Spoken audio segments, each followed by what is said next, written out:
नमस्ते सदावत्सले मातृभूमि। दो तीन बातें हम लोग जानने की कोशिश करेंगे। एक, गुत्थियाँ मुझे लगता है बहुत लोगों को कन्फ्यूज़न रहता है, कितने मंत्री हो सकते हैं, मंत्रियों के लोग के प्रावधान क्या है, और कैबिनेट मंत्री, राज्य मंत्री और राज्य के अलावा राज्य मंत्री स्वतंत्र प्रभार, डिप्टी चीफ मिनिस्टर और चीफ मिनिस्टर, इनके अधिकारों में क्या हायरार्की है। इन अधिकारों में ही हमको देखने को मिलेगा कि योगी सरकार ने इस बार कैसे पावर ज़्यादा मुख्यमंत्री सेंट्रिक कर दी है। यानी कि पिछली बार जो प्रैक्टिकल समस्याएं लोग कह रहे थे, उनके अलावा ये उम्मीद लगाई जा रही थी, जैसे मोदी जी ने जब 2.0 गुजरात शुरू किया था तो उन्होंने चढ़ाई करनी शुरू कर दी थी, सेंट्रिक पावर ज़्यादा पावर आना शुरू हो गया था और लोगों का विश्वास भी चूंकि मोदी जी के ऊपर ही था, इसलिए निर्णय में मोदी जी एक्सक्लूसिव भूमिका में आने लगे थे। वैसे ही उत्तर प्रदेश में भी माननीय योगी जी सरकार में आते ही जो कुछ थोड़ी बहुत कमियां काउंसिल ऑफ मिनिस्टर की वजह से रही होंगी, उनको दूर करते हुए इस बार उन्होंने ये किया। अब इसमें कानून की चर्चा कर लेते हैं। आर्टिकल 75 जो केंद्र की सरकार का काउंसिल ऑफ मिनिस्टर बनाता है, और आर्टिकल 164 यानी कि आर्टिकल 164 जो कि राज्य की सरकार बनाता है, राज्य में कितने मंत्री होंगे और कैसे मंत्री होंगे। तो आर्टिकल 75 केंद्र की सरकार के लिए और आर्टिकल 164 राज्य की सरकार के लिए है, और इनमें ये प्रावधान किया गया है। पहले क्या था कि 2003 से पहले, मैं अगर कहूँ 26 अप्रैल 2003 से पहले कितने भी मंत्री बनाए जा सकते थे। चूँकि 1989 के बाद केंद्र में सरकार कोई ऐसी नहीं बैठी जो कि मैं कहूँ कि सुदृढ़ सरकार थी या बहुमत की सरकार थी, तो नतीजा ये निकलता था कि बहुत सारी पार्टियों से मिलकर सरकारें बनती थी, और सरकारें बहुत सारी पार्टियों से जब मिलकर बनती थी तो जिसको एक व्यक्ति भी है उसको जोड़ना है तो वो कहता था मुझे मिनिस्टर बना दो। इस तरह मिनिस्टर्स कभी कभी इतने हो जाते थे कि मालूम पड़ा सरकार का सारा लोड मिनिस्टर होगा तो उसके सैलरी तो उतनी ही मिलेगी, लेकिन उसका प्रोटोकॉल बढ़ जाएगा, उसके ऊपर खर्चे बढ़ जाएंगे, उसकी गार्ड बढ़ जाएगी, और दुनिया भर के ऊपर के खर्चे आ जाते हैं जब मंत्री बनेगा। तो मंत्री आप कितने भी रख लीजिए।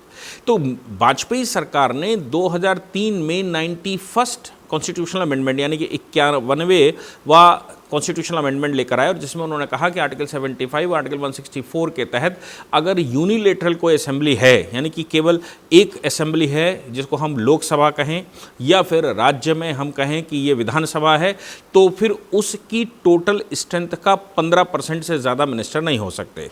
टोटल मिनिस्टर मिनिमम 12 होने ही चाहिए, और जो छोटी छोटी स्टेट हैं जिनमें 32 विधायक हैं, किसी में 40, उनको 7 के बारे में कहा गया था कि मिनिमम 7 रखेंगे, और उसके ऊपर मतलब वो एडजस्टमेंट हो सकता है। तो फिर बात यहाँ पर आई थी कि योगी सरकार की और जहाँ पर डुअल असेंबली है, यानी कि विधानसभा विधान परिषद दोनों है, तो दोनों की टोटल स्ट्रेंथ का 10%, यानी कि अगर केंद्र की बात करें तो लोकसभा और राज्यसभा के टोटल मेंबरशिप को मिलाकर 10% से ज़्यादा की बड़ी कैबिनेट नहीं हो सकती, और मतलब काउंसिल मिनिस्टर नहीं हो सकती, और अगर केवल एक हाउस केवल लोकसभा लेंगे तो फिर उसके 15% से ज़्यादा नहीं हो सकती। यही राज्यों में लागू है। यानी कि अब अगर उत्तर प्रदेश में 403 विधानसभाएँ हैं तो 403 विधानसभा सीटों के लिए उसका 15% यानी कि 60 से ज़्यादा मंत्री नहीं हो सकते। योगी सरकार की खास बात यह है कि पिछली बार भी उन्होंने पूरे 60 मंत्री नहीं रखे थे। पिछली बार की कैबिनेट से, पिछली बार की काउंसिल ऑफ मिनिस्टर से इस बार चूंकि बढ़ाया है, लेकिन परिवर्तन क्या किया ये समझना चाहिए। डिप्टी चीफ मिनिस्टर पिछली बार भी 2 थे, इस बार भी 2 डिप्टी चीफ मिनिस्टर हैं।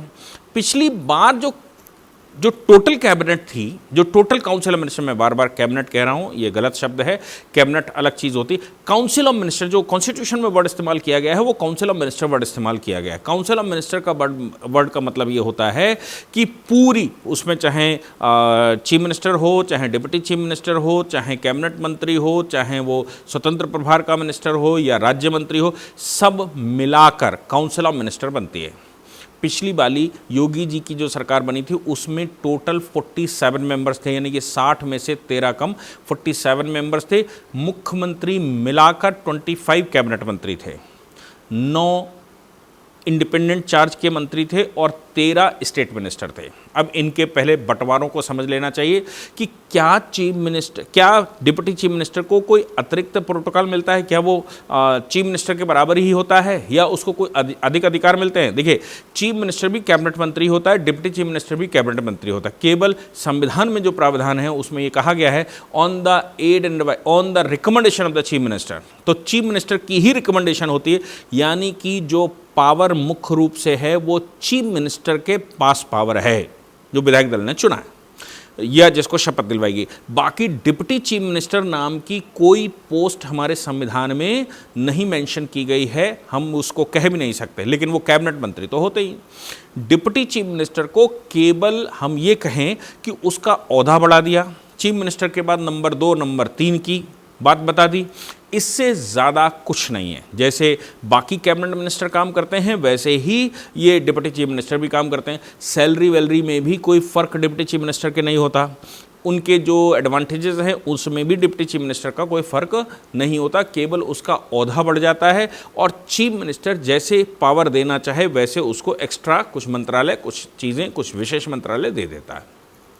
तो ऐसे ये जो दो डिप्टी चीफ मिनिस्टर बनाए हैं वो पिछले वाले केशव मौर्य तो रिपीट हो गए, लेकिन अब की बार ब्रजेश पाठक जी को डिप्टी चीफ मिनिस्टर बनाया। मुझे लगता है ये फैसला इसलिए लिया गया होगा क्योंकि वो इससे पहले लॉ मिनिस्टर थे और किसी भी सरकार में होम मिनिस्टर के बाद अगर सबसे महत्वपूर्ण इंटरनल मामलों को लेकर, स्टेट के मामलों को लेकर, केंद्र की बात नहीं कर रहा हूँ, स्टेट के मामलों को लेकर अगर होम मिनिस्टर के बाद सबसे ज़्यादा एक्सपीरियंस्ड कोई व्यक्ति होता है तो वो लॉ मिनिस्टर होता है। और लॉ मिनिस्टर अगर मैं कहूं कि डिप्टी चीफ मिनिस्टर के बराबर ही कुछ पावर रखता है तो गलत नहीं होगा, या उससे उसी कैटेगरी का होता है तो गलत नहीं होगा।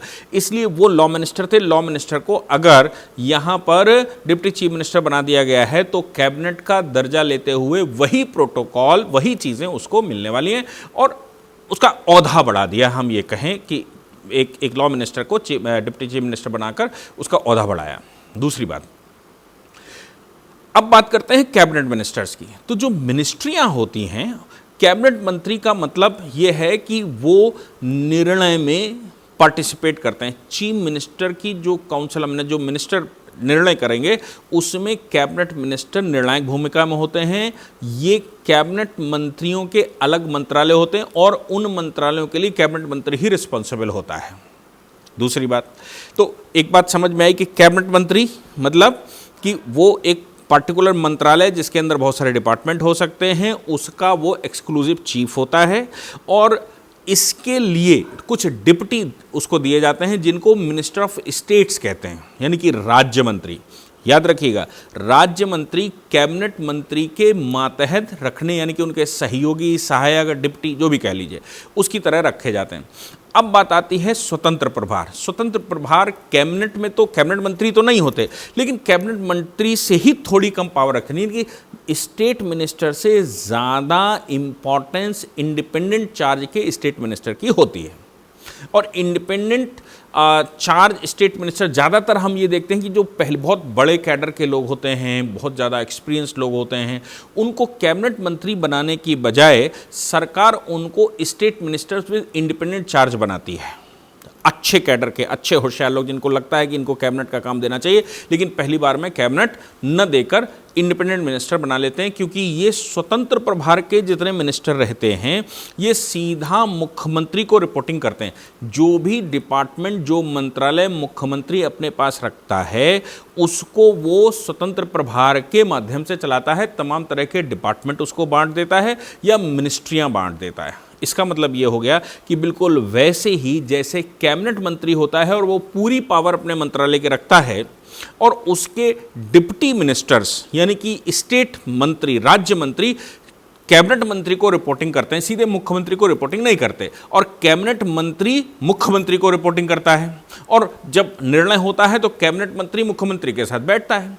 लेकिन स्वतंत्र प्रभार मुख्यमंत्री को सीधी रिपोर्टिंग करता है और जब निर्णय होता है तो वो कैबिनेट के साथ नहीं बैठता है, यानी कि वो सीधा मुख्यमंत्री के संपर्क में होता है। अब फिर से समझ लीजिए, कैबिनेट मंत्री जो अपने डिपार्टमेंट का, अपने मंत्रालय का एक्सक्लूसिव हेड होता है, वो मुख्यमंत्री को रिपोर्टिंग भी करता है और काउंसिल ऑफ मिनिस्टर जिस समय बैठती है उस समय निर्णायक भूमिका में भी होता है।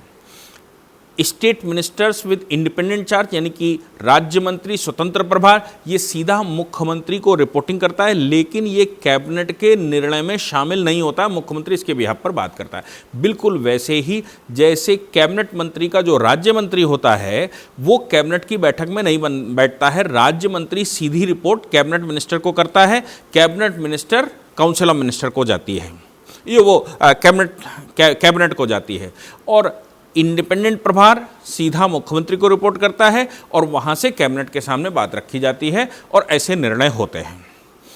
मैंने आपको बताने की कोशिश की कि चीफ मिनिस्टर जो संवैधानिक पोस्ट है, संविधान में जिसकी चर्चा की गई है, क्योंकि कहा गया है कि सरकार तो राज्यपाल की होती है लेकिन उसकी एड एंड एडवाइस के लिए उसके पास एक काउंसिल ऑफ मिनिस्टर होती है जिसका हेड चीफ मिनिस्टर होता है, और चीफ मिनिस्टर का अपॉइंटमेंट राज्यपाल करता है, चीफ मिनिस्टर की रिकमेंडेशन पर बाकी मंत्रियों का अपॉइंटमेंट किया जाता है।